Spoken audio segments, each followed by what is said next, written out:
Ako personally, I will recommend sa Blue Ribbon na tignan itong farm-to-market roads kasi nga parehong mga contractors. No? At i-recommend ko rin sa ICI na tignan rin nila itong farm-to-market roads kasi nga unang-una sobra-sobrang overpriced from 15,000 per meter naging 300,000 per meter. Talagang garapalan na yung overpricing. So sir, dito sa nakita nyo na overpriced farm-to-market road at saka yung ghost farm-to-market road, same personalities, same agencies and contractor po bang involved? Well, nakita namin na may trend, no? For example, for 2023 and 2024, ang pinakamaraming nakakuha ay Region 5, which is Bicol area. And then pangalawa, Region 7, which is the Leyte area, Tacloban, Leyte area. And nung tinignan namin yung mga contractors for 2024, tatlo doon out of the top 10 are part ng 15 top contractors sa flood control. Isa na doon yung High Tone, no, which is kapatid ni Zaldico. So para sa akin hindi coincidental ito lahat, no? Pero isa rin nakikita namin na itong mga contractors ng flood control hindi limitado sa flood control. Meron rin silang project sa FMR. Tingin ko may projects pa sila sa kalsada, may projects sa irrigation. Hindi pa kasi pumapasok yung budget ng NIA, no? Irrigation, tingin ko meron rin doon. So yun yung mga hinihimay namin ngayon. So sir, considering na parang the same person, the same personalities and agencies ang involved, sa tingin nyo dapat isama na rin ng Blue Ribbon Committee sa investigation itong issue sa farm-to-market road? Ako personally, I will recommend sa Blue Ribbon na tignan itong farm-to-market roads kasi nga parehong mga contractors. No? At i-recommend ko rin sa ICI na tignan rin nila itong farm-to-market roads kasi nga unang-una sobra-sobrang overpriced from 15,000 per meter naging 300,000 per meter. Talagang garapalan na yung overpricing. At yung mga contractors pare-pareho rin kaya re-recommend rin namin sa ICI, at least ako personally, na tignan na rin tong farm-to-market roads. So ibig sabihin, isa ito sa harapin pa rin ni former Congressman Saldico kasi sabi niyo nga malaking pondo para sa farm-to-market road napunta sa Bicol region and then yung kontratista pa related sa kapatid ni Congressman Saldico. Sa kapatid niya na pag titignan natin, diba pinakita ko during the hearing na malaking portion, almost 47 billion na flood control projects na punta sa Sunwest at sa High Tone. Ito yung kasi itong dalawang to parang magkamag-anak, magkapatid na contractor.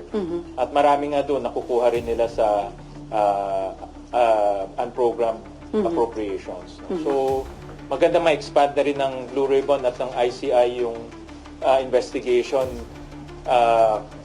Isama na rin nila yung isama na rin nila yung farm to market roads kasi nakikita natin merong ganitong anomalya rin. Pero sir, hindi limited sa Bicol region. Nationwide din po ito na may anomalya sa FMR? Nakita namin may overpriced halos all regions no? So, yun lang nga, pinakamalaking nakakuha ng farm-to-market roads ay sa Bicol area. So dahil overpriced, nag-suffer po yung quality ng FMR? Well, umiksi. No? Kasi, sa halip na malahabang... instead na mas mahaba, sabi nga ni Secretary kahapon, which validates our, na imbes na, let's say, 10 kilometro, nagagawa nilang 1 kilometro, 2 kilometro. Kaya nga isa sa recommendation namin, ibigay nilang sa Department of Agriculture yung pagpapagawa ng farm-to-market road. Sila na magpa-bid out. Kasi sa ngayon, ang DPWH ay kompromiso na yung kanilang mga tauhan doon. So, even farm-to-market roads nagkakaroon ng overprice. Kung ibibigay natin ulit sa 2026, mauulit lang yung ginawa nila in the past year. So, ang suggestion nga namin, DA na ang gumawa ng farm-to-market roads. Pero sir, may capability ba ang DA na mag-implement ng ganong proyekto? That's a very good question. Meron sila pero alam ko hindi ganong kalaki.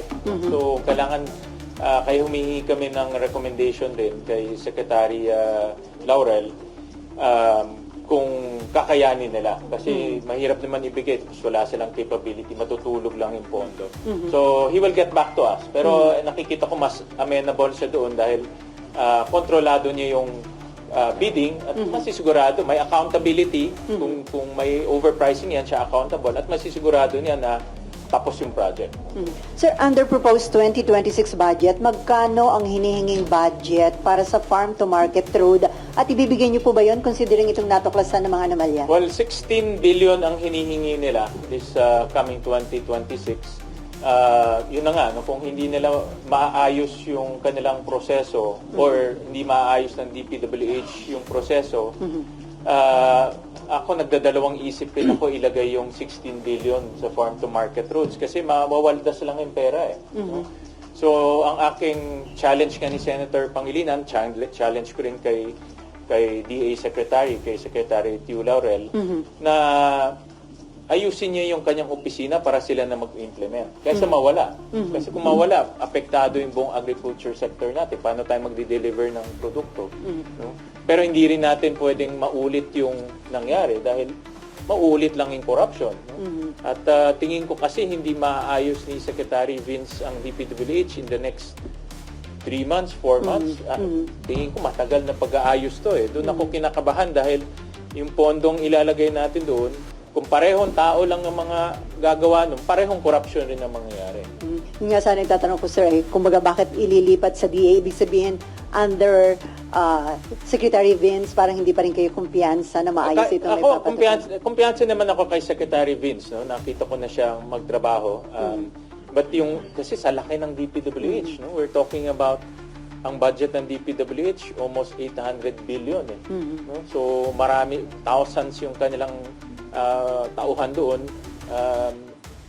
Yan ang siguro itatanong natin pagdating ng DPWH budget kung ma-assure niya ang taong bayan na come 2026 yung implementation ng projects ay maayos na. No? Wala nang ghost projects, wala nang overpricing, matatapos yung project. Isa pa yung matatapos doon sa DND lumabas. Yeah. Maraming projects na hindi tapos. DPWH din ang involved. DPWH rin yung gumawa. So, sabi ng DPWH, tapos na yung project pero hindi pa pala tapos. No? So, maraming ganitong nasasayang ng pera. Okay, Marlon. And then, Mayan? What do you mean by that, sir? Na binanggit nyo na hindi coincidental yung mas pinakamaraming FMRI sa Bicol region and then Leyte is the political stronghold of former speaker. Ang rice granary ng Pilipinas ay Region 2. Yan ang diyan ang rice granary natin and Mindanao, no? Kasi malaki rin. Pero hindi na sa top FMR allocation ang Region 2. In fact, malayo siya. No? Even sa Mindanao, ang layo rin. No? So, yung mga top rice granary natin, walang projects na FMR. No? Yung mga hindi na sa top, yun ang nabibigyan. No? So, para sa akin, if you think about itong nangyayari sa flood control, at yung mga personalities involved, tulad ng SunWest, tulad ng High Tone, sa aking personal na pag-aanalisa, hindi katakataka na nalagay ang pinakamalaking allocation ng FMR sa Bicol area. Sir, paano pala? Sige. Kahapon po, Sen, nabanggit nyo rin na tinrace nyo historically yung paglaki ng budget sa FMR. Can you share? Oo, nakita namin lumalaki yung budget ng FMR. Of course, like I said, no, importante ang FMR sa agriculture. Pero yung paglaki rin niya, nakadugtong rin to dito sa mga overpricing. No? So, pag-aanalisa ko diyan, pag hindi natin naayusin yung pondo at papalakihin pa natin ulit this coming 2026, ganun pa rin, no? Ganun pa rin, magiging overpriced pa rin yung mga budget, yung mga projects. So, sir, bakit nyo inaral yung budget, yung implementation ng FMR? May nag-tip ba sa inyo na may That's a very good question. Kasi may anomalya din? Wala naman nag-tip, no? Parte ng pag-analysis namin, pag-analyze namin. That's a very good question. Talagang kasama sa pag-analyze ng team namin yung budget. Pero binigyan ko ng special focus yung mga infra-related. No? Kasi alam naman natin, dyan yung controversy right now. So, tinitignan namin mga infra-related, gagaya ng farm-to-market roads, irrigation system, multipurpose buildings, ito yung mga malalaki. Yung mga iba kasing soft projects like scholarship, hindi naman siya nakokorrupt, no? So itong mga infra-related, ito yung nagiging parang source ng corruption. Before Menso, sir, susulat ka ba or kakausapin mo na lang direkta si Blue Ribbon Committee Acting Chairman Erwin Tulfo at saka ang ICI para nga isama na sa investigation? Magsusulat ako ng formal letter, lalagay ko yung mga findings namin doon para may basis. Of course, nasa decision yan ng chairman, no? Ng both Blue Ribbon ng ICI, but at least mayroong recommendation at may basis yung aming ilalagay. Kasi hindi lang pure PowerPoint, kailangan pati yung mga supporting documents ilalagay namin doon. Okay, Mayan. Sir, sabi niyo naganap nationwide yung tingin niyo so far overpricing sa FMR. How big of an amount are we talking about? Will this reach billions like what to do? Well, yung aming kahapon, pinakita namin yung overpricing alone is about 10 billion already. No? Sabi ko ngayon, 10 billion, pwede ka nang gumawa ng kalsada from Manila all the way to Apari. Ganong kalayo, almost 600 kilometers yun. 600,000 kilometers, sorry. So, ganong layo yung pwedeng gawan nung overpriced na FMR. So, yan, 2 years pa lang yan, ha? Hindi pa namin nakikita yung mga prior years. Yung 10 yung 10 po ay 2020 To 24. For, 2 years na. Anong lugar po yun? Luzon to Luzon. Iba-ibang regions eh. Basta ang top 2 is Region 5, Region 7. Region 5, Region 8. Yan ang top 2. The top 2 regions na naka-corner ng projects, Region 5 and Region 8.